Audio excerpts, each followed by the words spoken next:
The Protestant Ethic and the Spirit of Capitalism is a book written by Max Weber, a German sociologist, economist, and politician.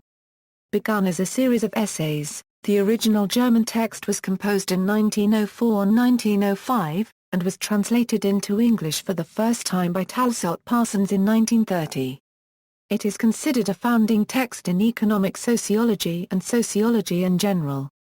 In the book, Weber wrote that capitalism in Northern Europe evolved when the Protestant ethic influenced large numbers of people to engage in work in the secular world, developing their own enterprises and engaging in trade and the accumulation of wealth for investment. In other words, the Protestant work ethic was an important force behind the unplanned and uncoordinated emergence of modern capitalism. This idea is also known as the Protestant Ethic thesis. In 1998, the International Sociological Association listed this work as the fourth most important sociological book of the 20th century. Summary.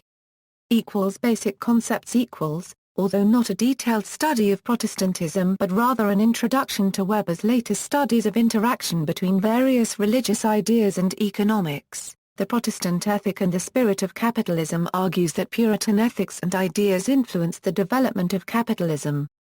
Religious devotion, Weber argues, is usually accompanied by a rejection of worldly affairs, including the pursuit of wealth and possessions. To illustrate his theory, Weber quotes the ethical writings of Benjamin Franklin. "Remember, that time is money.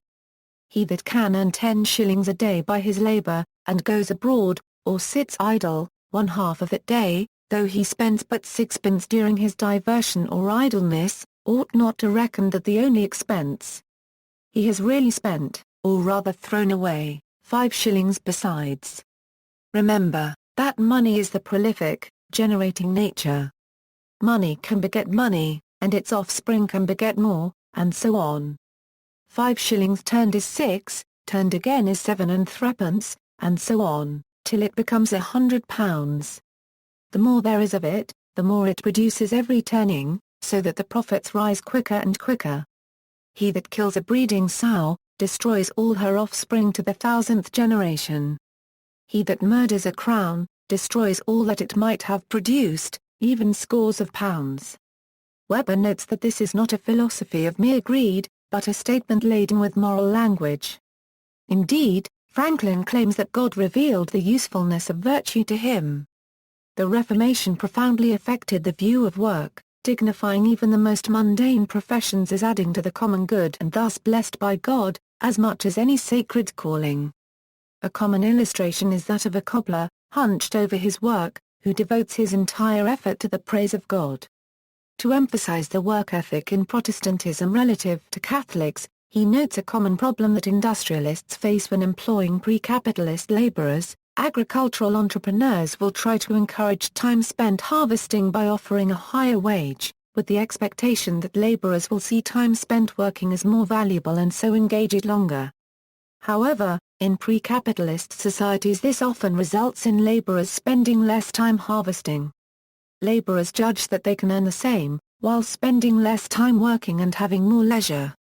He also notes that societies having more Protestants are those that have a more developed capitalist economy. It is particularly advantageous in technical occupations for workers to be extremely devoted to their craft. To view the craft as an end in itself, or as a calling would serve this need well. This attitude is well noted in certain classes which have endured religious education, especially of a Pietist background. He defines Spirit of Capitalism as the ideas and esprit that favor the rational pursuit of economic gain. We shall nevertheless provisionally use the expression Spirit of Capitalism for that attitude which, in the pursuit of a calling, berufsmäßig, strives systematically for profit for its own sake in the manner exemplified by Benjamin Franklin. Weber points out that such a spirit is not limited to Western culture if one considers it as the attitude of individuals, but that such individuals are Euro-heroic entrepreneurs, as he calls them. Could not by themselves establish a new economic order. He further noted that the spirit of capitalism could be divorced from religion, and that those passionate capitalists of his era were either passionate against the church or at least indifferent to it. Desire for profit with minimum effort and seeing work as a burden to be avoided, and doing no more than what was enough for modest life, were common attitudes. As he wrote in his essays, in order that a manner of life well adapted to the peculiarities of the capitalism could come to dominate others, it had to originate somewhere, and not in isolated individuals alone, but as a way of life common to the whole groups of man. After defining the spirit of capitalism, Weber argues that there are many reasons to find its origins in the religious ideas of the Reformation. Many others like William Petty, Montesquieu, Henry Thomas Buckle, John Keats have noted the affinity between Protestantism and the development of commercialism. Weber shows that certain branches of Protestantism had supported worldly activities dedicated to economic gain, seeing them as endowed with moral and spiritual significance. This recognition was not a goal in itself. Rather they were a byproduct of other doctrines of faith that encouraged planning, hard work and self-denial in the pursuit of worldly riches. Origins of the Protestant work ethic Weber traced the origins of the Protestant ethic to the Reformation, though he acknowledged some respect for secular everyday labor as early as the Middle Ages. The Roman Catholic Church assured salvation to individuals who accepted the Church's sacraments and submitted to the clerical authority. However, the Reformation had effectively removed such assurances. From a psychological viewpoint, the average person had difficulty adjusting to this new worldview, and only the most devout believers or religious geniuses within Protestantism, such as Martin Luther, were able to make this adjustment, according to Weber. In the absence of such assurances from religious authority, Weber argued that Protestants began to look for other signs that they were saved. Calvin and his followers taught a doctrine of double predestination, in which from the beginning God chose some people for salvation and others for damnation.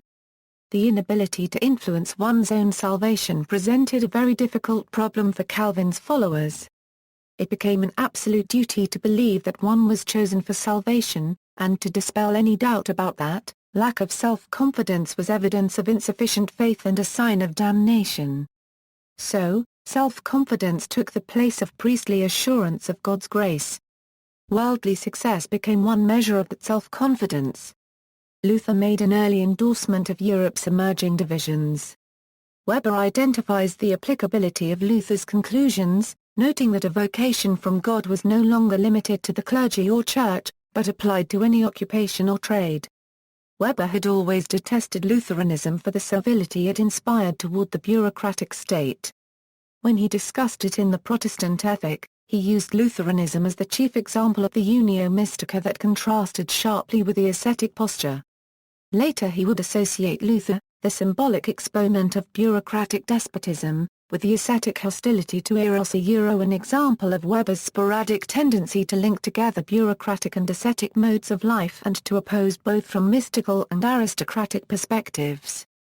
However, Weber saw the fulfillment of the Protestant ethic not in Lutheranism, which was too concerned with the reception of divine spirit in the soul, but in Calvinistic forms of Christianity. The trend was carried further still in Pietism. The Baptists diluted the concept of the calling relative to Calvinists, but other aspects made its congregants fertile soil for the development of capitalism, namely, a lack of paralyzing atheism, the refusal to accept state office and thereby develop unpolitically, and the doctrine of control by conscience which caused rigorous honesty. What Weber argued, in simple terms, according to the new Protestant religions, an individual was religiously compelled to follow a secular vocation with as much zeal as possible. A person living according to this worldview was more likely to accumulate money.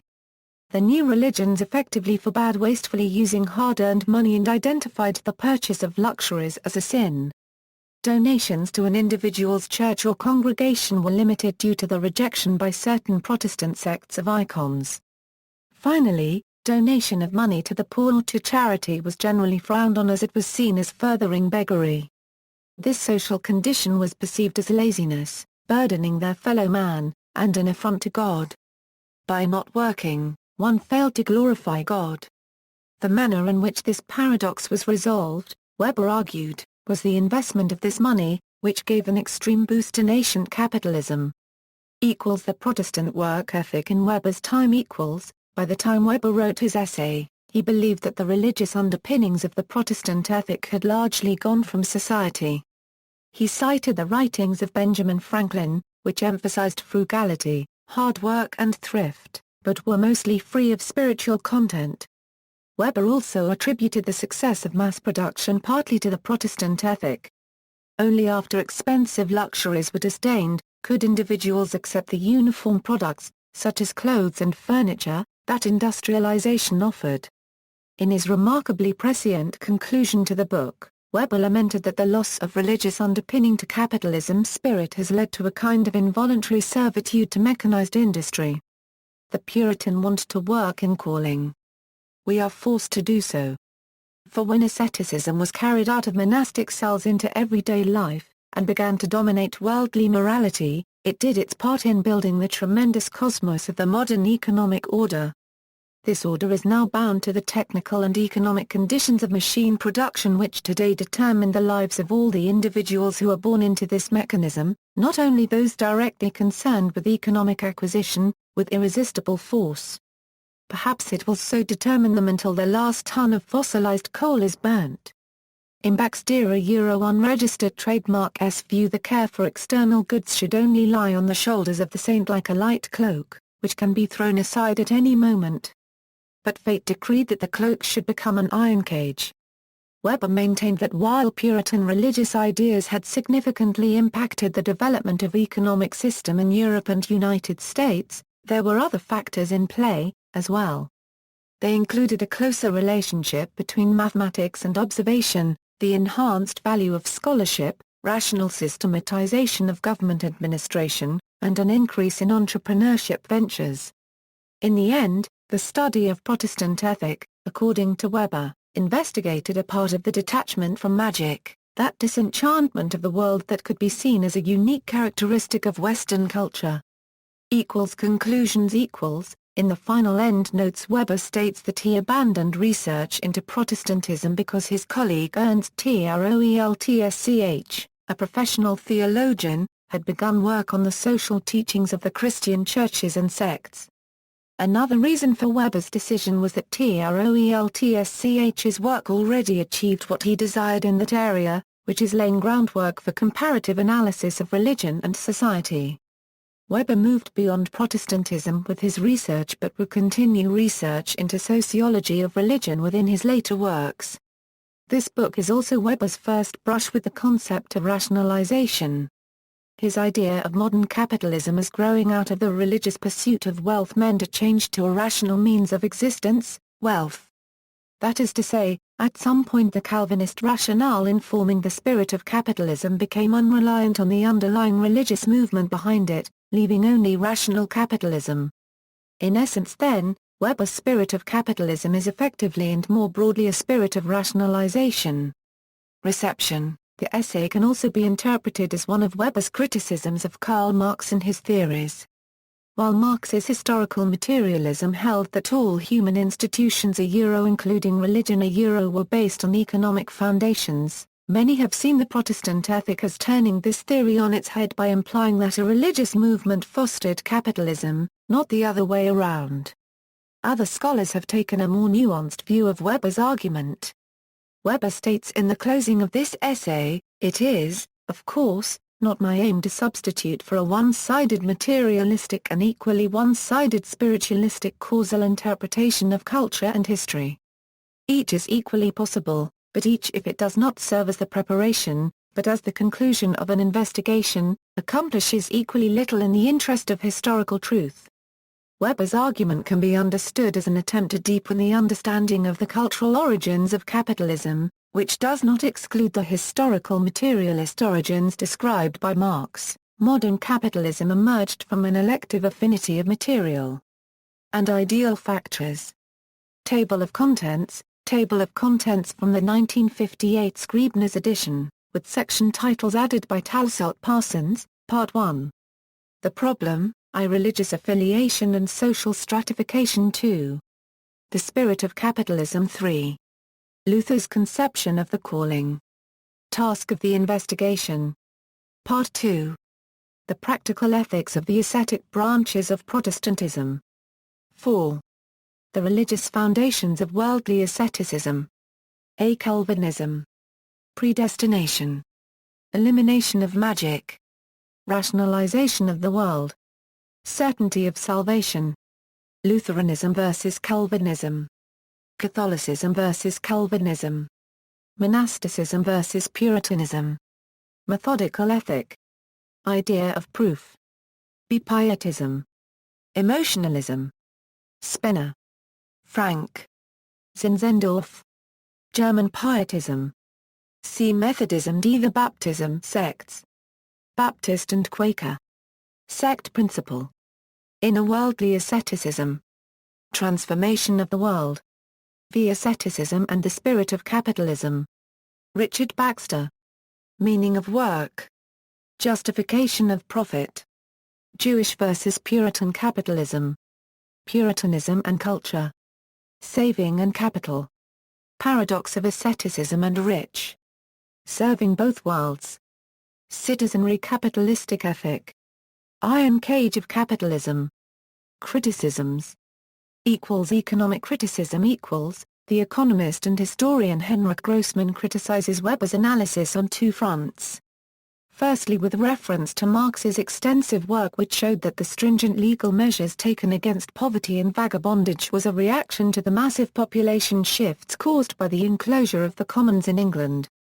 And, secondly, in Grossman's own work showing how this bloody legislation against those who had been put off their land was effected across Europe and especially in France. For Grossman, this legislation, the outlawing of idleness and the poorhouses they instituted, physically forced people from serfdom into wage labor.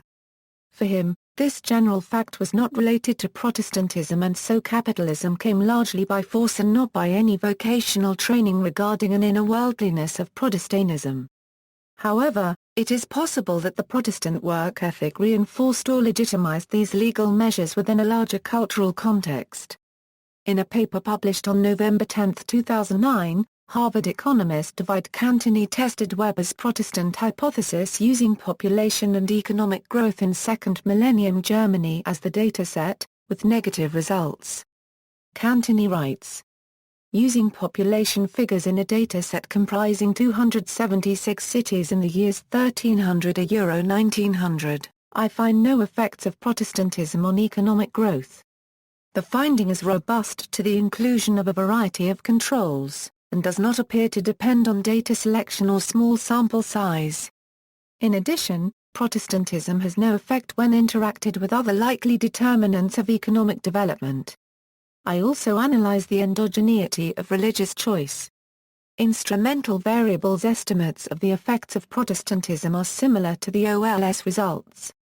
However, Cantoni uses city size, and not relative real wage growth, which was the Weber thesis, as his main dependent variable. Other recent scholarship continues to find valid Protestant ethic effects both in historical and contemporary development patterns. Dudley and Bloom write, evidence of falling wages in Catholic cities and rising wages in Protestant cities between 1500 and 1750, during the spread of literacy in the vernacular, is inconsistent with most theoretical models of economic growth. In the Protestant Ethic, Weber suggested an alternative explanation based on culture. Here, a theoretical model confirms that a small change in the subjective cost of cooperating with strangers can generate a profound transformation in trading networks. In explaining urban growth in early modern Europe, specifications compatible with human capital versions of the neoclassical model and endogenous growth theory are rejected in favor of a small world formulation based on the Weber thesis. Revisionist criticism H. M. Robertson, in his book Aspects of Economic Individualism, argued against the historical and religious claims of Weber. Robertson points out that capitalism began to flourish not in Britain, but in 14th-century Italy, a decidedly different epoch. Since this is true, then the rise of capitalism cannot be attributed to Adam Smith, the Protestant Reformation, etc. In fact, Robertson goes further, and states that what happened in Britain was rather a retrogression from what was achieved in Italy centuries earlier. Looking at the history of the development of economic thought, Robertson shows that Adam Smith and David Ricardo did not found economic science de novo. In fact, liberal economic theory was developed by French and Italian Catholics, who were influenced by the scholastics. The British economic thought was rather a step backward since it espoused the labour theory of value, which had already been proved incorrect by the school of Salamanca. Other criticism It has recently been suggested that Protestantism has indeed influenced positively the capitalist development of respective social systems, not so much through the Protestant ethics, but rather through the promotion of literacy. Becker and Wassmann at the University of Munich, as well as Andrei Korotev and Daria Kulturina at the Russian Academy of Sciences, showed that literacy levels differing in religious areas can sufficiently explain the economic gap cited by Weber.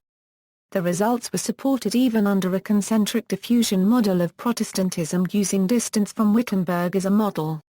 Support. In 1958, American sociologist Gerard Lenski conducted an empirical inquiry into religion's impact on politics, economics, and family life in the Detroit, Michigan, area. It revealed, among other insights, that there were significant differences between Catholics on the one hand and Protestants and Jews on the other hand with respect to economics and the sciences. Lenski's data supported basic hypotheses of Weber's work, The Protestant Ethic and the Spirit of Capitalism.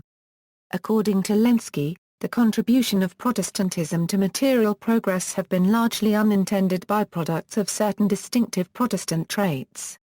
This was a central point in Weber's theory. Lenski noted that more than 100 years prior to Weber, John Wesley, one of the founders of the Methodist Church, had observed that diligence and frugality made Methodists wealthy. In an early era, Protestant asceticism and dedication to work, as noted both by Wesley and Weber, seem to have been important patterns of action contributing to economic progress. Both facilitated the accumulation of capital, so critically important to the economic growth and development of nations. German theologian Friedrich Wilhelm Graf notes, sociologists of religion like Peter L. Berger and David Martin have interpreted the Protestant Revolution in Latin America as implicit support of basic elements of Weber's thesis. At any rate, many pious persons there interpret their transition from the Roman Catholic Church to Protestant Pentecostal congregations in terms of a moral idea that promises long-term economic gains through strong inner-worldly asceticism. The strict ascetic self-discipline that has been successfully institutionalized in the Pentecostal congregations, the readiness to work more and with greater effort and to take less leisurely attitudes lead many Pentecostal Christians to believe that their new faith in God is supported by their economic successes. See also, Anglo-Saxon economy, disenchantment, iron cage, Merton thesis, Protestant work ethic, rationalization, social evolutionism. References. Further reading, Albro, Martin Max Weber, Unregistered Trademark S. Construction of Social Theory. London, Macmillan, Mackinnon, A.M. Elective Affinities of the Protestant Ethic, Weber and the Chemistry of Capitalism. Sociological Theory 28, 108-126 doi, 10.1111 per Joule 1467-9558.2009.01367x. Unregistered Trademark Tool, Roger Religion, Classical Sociological Approaches. Toronto, McGraw-Hill. Parkin, Frank Max Weber. London and New York, Routledge, Poggi, Gianfranco Calvinism and the Capitalist Spirit, Max Weber, Unregistered Trademark S. Protestant Ethic. Amherst, University of Massachusetts Press. External links, online web version of the text, complete German text, complete text archive of The Protestant Ethic and the Spirit of Capitalism, The Protestant Ethic and the Spirit of Capitalism as Prosperity Classic. Commentary by Tom Butler Bowden, Protestant Ethic Thesis at the Swarto's Encyclopedia of Religion and Society, Max Weber, The Protestant Ethic and the Spirit of Capitalism. Introduction by Richard Swedberg, Benjamin, Franklin, Advice to a Young Tradesman.